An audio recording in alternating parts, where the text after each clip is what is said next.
Hello, this video is to answer the questions on page 60 for the activity 16. Identify the major debates within IR. Why did the debates often linger on without any clear winner emerging?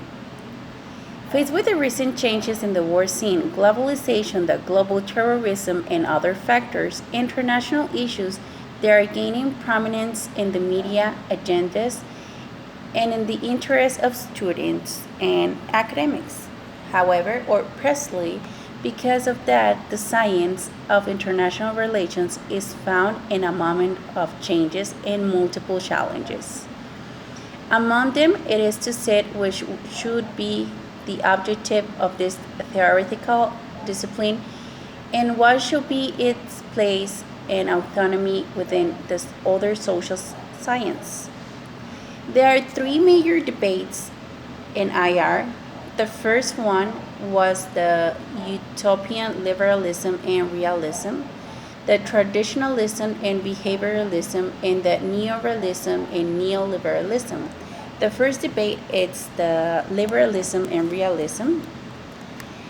The liberal schools arises in the interwar period. The debate results from the contrast with the realistic schools, which insist that the defense of the national interest is the natural behavior of the states, and the liberals who reject the classic description of international politics of the inevitability of war since its consequences are unacceptable, but combined with the failure of the language of nations, the inability to stop power thought, appeasement policy, and the start of the World War II, liberalism ended in discredit. The neorealist and neoliberal, they share a science budgets and a research agenda. However, neorealists believe that anarchy limits the state performance more than the neoliberalism thinks. They also consider that international cooperation is much more difficult to achieve and maintain, and that it depends more on the power of the states than liberal thinks. Neorealists do not believe in the international institution and regimes can mitigate the limited effect of anarchy of international cooperation, while the neoliberalists believe so. The debate for others, the synthesis between neoliberalism and neorealism and neoliberalisms that has formed hardcore of the international relations discipline and since the 1980s has developed the subdiscipline of the international economy and threatens to war and evident convergence in what and how,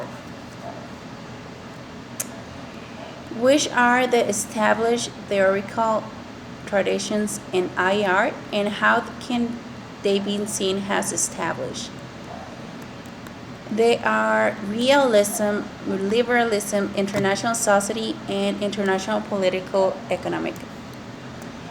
The passage of some theories to others has been given not only by the reception of the methodologic evolution of other social science, but also by the very evolution of international society, which by the highlighting the insufficiencies and gaps of the denominating approaches, advocate new approaches.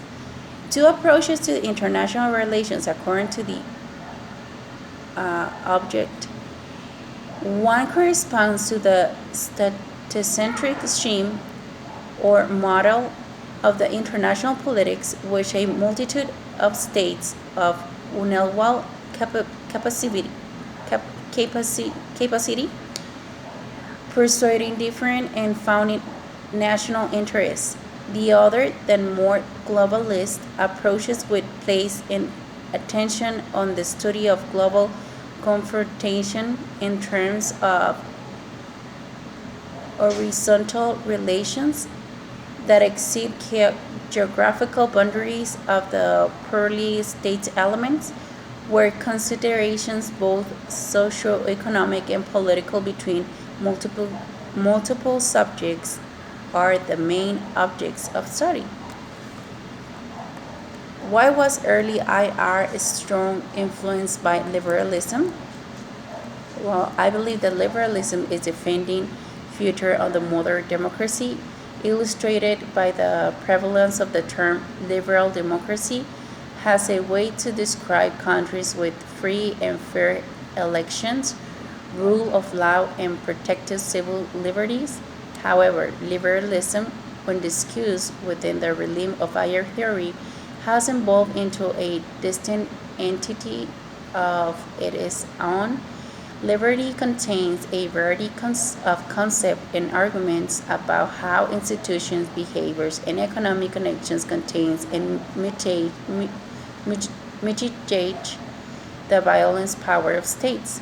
A core argument of liberalism is that concentrations of unaccountable violent power are the fundamental threat to individual liberty and must be restrained. The primary means of resisting power are institutions and norms at both domestic and international level. At the international level, institutions and organizations limit the power of states by fostering cooperations and providing a means for imposing codes on states that violate international agreements. Economic institutions are particularly effective at fostering cooperation because as the substantial benefits that can be derived from economic interdependence.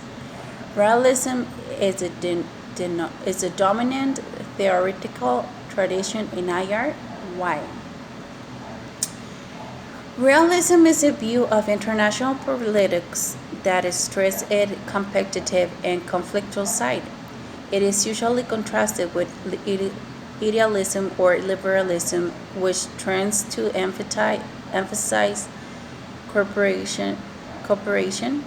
Realists consider that the principal actors in international arena to be states, which are concerned with their own security, act to pursuit of their own national interests, and struggle for power.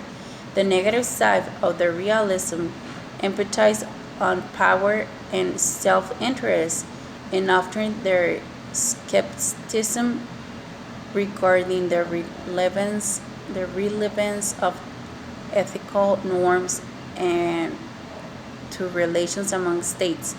National in politics is realm of authority and laws where areas international politicals. They sometimes claim in a sphere without justice characterized by active or potential conflicts among the states. What are your own theoretical preference? My own preference, actually, I do believe in liberalism. I believe that you should take your own choices, your own. If you believe in God, no one has to tell you that you don't have to believe in God. You need to follow your instinct. So liberalism, for me, it's more than a theory or a political program. It's a way of life. And just because it is, it becomes a theory that is persuasive and it's a political program that is feasible. Liberalism is a tradition of ideas and feelings rooted in the new activity of a human group composed of individuals accustomed to exercising their freedom in respect of that of others. I believe that if I believe in something, you should respect what I believe. If I believe in God, you should respect that I believe in God. And if you have a different God, I do respect that. If I believe in Christmas and you believe in Hanukkah, I respect that. That's why I believe in liberalism. I think that's a really good way of thinking, because you're free. You're liberal to think whatever you want to do. If you want, no one has to tell you that what to do or when to do it, because you're liberal. You don't have to do whatever other people's gonna tell you to do. Actually, you do. You need to be a good person, right? You need to follow the laws on your state, and but that doesn't mean that you're gonna be a criminal and no one is gonna tell you what to do. It means that you have to do the right things and to follow your own ideas and your own instinct without affecting the other people is around you. That's what I do believe. Thank you.